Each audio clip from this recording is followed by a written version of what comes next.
Anya Parampil is on the line from the United States of America. Anya, welcome to the show.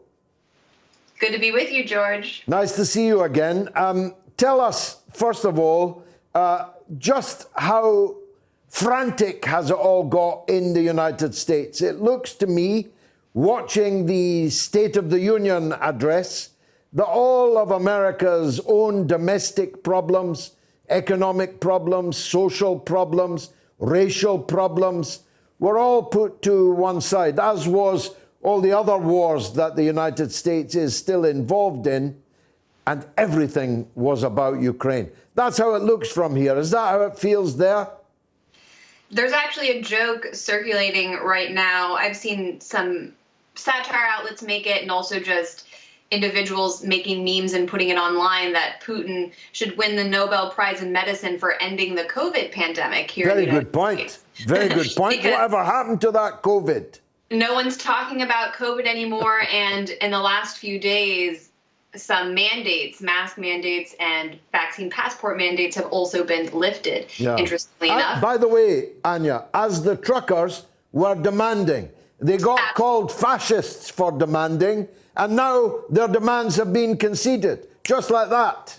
Exactly. Nancy Pelosi herself sat behind President Biden during the State of the Union and didn't wear a mask. She'd announced it on air earlier that day while she was giving an interview to Andrea Mitchell at MSNBC, and just focused on the war. She was speculating that President Putin has, and Hillary Clinton had also actually given an interview to MSNBC the night before, during which she speculated that Putin might have brain cancer.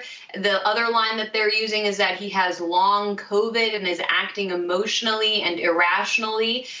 Every time I turn on the television, and I do it just for entertainment and so that I can provide commentary to people outside of the United States, that is the line. Putin has changed. That's what they're all saying, that there's something mentally wrong with him. And Condoleezza Rice, the former U.S. Secretary of State, has come out and said that this isn't the Putin that she knew or that she worked with. And I think that speaks to what you mentioned in your question, George, that people are hysterical at this moment. They don't really know how to process the fact that there has been a major historic shift in geopolitics, in the way the United States interacts with Europe, how Europe interacts with Russia. I think this will be a moment that goes down in history as a break. In fact, I was just listening to MSNBC a few moments ago. Chuck Todd, the anchor, was celebrating the fact that Russia has been cut off and decoupled from the, quote, civilized world. That was his way of looking at it. What's completely missing from anyone's analysis on MSNBC and most of the other networks as well, other than, I should say, Tucker Carlson at Fox, is the fact that this will have an impact on the economy, on the way the average U.S. citizen and European feels at home. Gas prices. I returned recently to the United States from abroad and was shocked to see gas prices higher than I've ever seen in my lifetime. Some stations charging $5 a gallon for gasoline, and that, of course, is going to lead to prices of food and everything else we consume skyrocketing as well, not to mention the fact that Russia in Europe obviously is a major exporter of wheat. I was having a conversation with Moscow-based international affairs analyst Mark Sloboda yesterday, and I remembered that at the beginning of the Arab Spring years ago, one of the contributing factors to the riots or the protests that sprung up in Egypt were wildfires that had hit Russia and skyrocketed wheat prices as a result. This meant that average Egyptians were really demanding bread out in the streets. And I think those kinds of protests, that kind of suffering, is now going to be felt not only in the United States, but Europe as well, as a direct result of this pushing Russia to this point of all-out war. I was going to raise this civilized thing with you, this false dichotomy that is it's not an accident because it's happening daily, hourly. People are making this false dichotomy around the issue of civilization. Mr. Gandhi, of course, during the struggle for independence, was famously asked by an American journalist what he thought of Western civilization, and he paused for a minute and answered, yes, I think that would be a good idea. This notion that Palestinian refugees or Yemenis being bombed or Latin American refugees or people being killed in Syria are somehow less worthy because they are not blonde-haired and blue-eyed. This is shining through so much of the media, at least. The politicians are usually slightly more careful. But it is one of the salient facts of this war psychosis that we're in, isn't it? Absolutely, George, though I would note that at least in Syria's case, those victims were often deemed worthy of coverage in the United States as long as they could be framed as victims of Russian aggression or the Syrian government. Yeah. But we never heard about the victims, of course, that were actually under the oppression and violence of the U.S. and Allied-backed extremist groups in Syria. They only care about victims. They will use a brown victim as long as it can be used to escalate war aggression or demonization campaigns against Russia and the United States' perceived enemies abroad. It's definitely the case, though, that we are seeing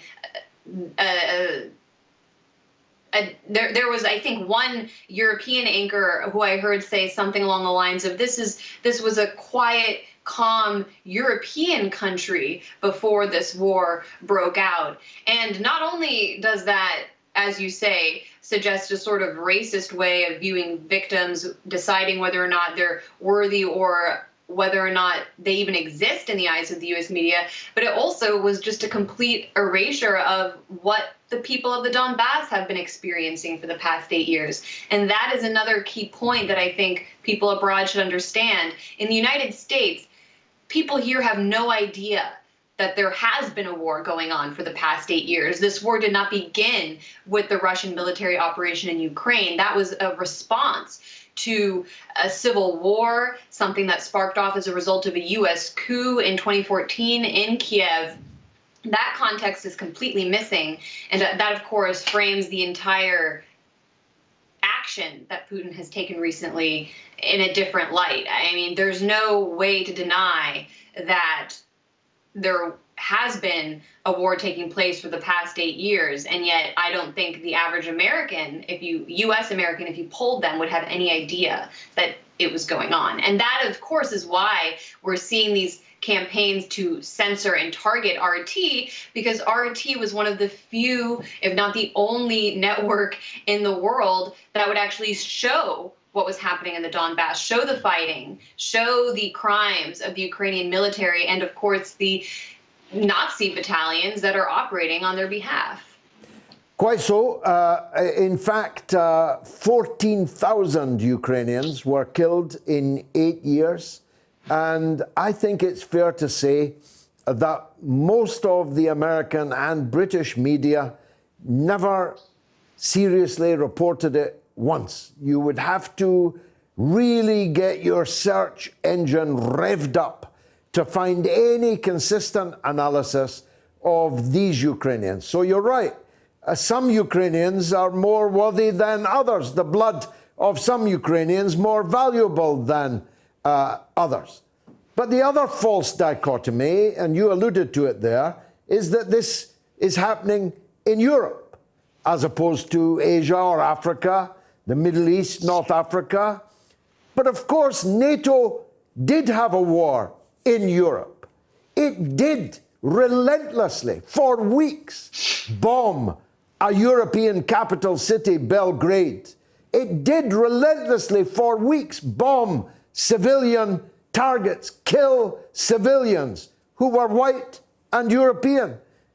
It makes your point that whilst they're ready to embrace brown victims as long as it suits their narrative, equally, they're ready to cheer on the killing of white victims as long as that is part of their agenda. And it completely it ignores also and what was going on in Europe for great part of the 20th century, very brutal war that all came as a result of the clash of empires. That's what you get in Europe. You have these competing interests. That's what led to World War I. That's what led to World War II. And this legacy is something that we're still dealing with. This is European, what's happening right now. It is what's happened in that region as a result of aggressive capitalist interests that now are running up against a wall because they don't, and I'm speaking about the European powers, they don't really know, I think, how to deal with Russia at this point. I don't know how any politician in Europe, such as the German Chancellor now, for example, Olaf Scholz, can think that he can have a career going forward if he's going to actually cause the suffering of German people by raising their energy prices and price of food, all for what? So that they can sanction Russia and say they did so? It's really a crisis of Europe. And again, something that Europe has to deal with its own history and acknowledge that this is very natural and also the result of European and U.S. actions. Anya, love to the family. Thanks for joining us on this extra of the mother of all talk shows.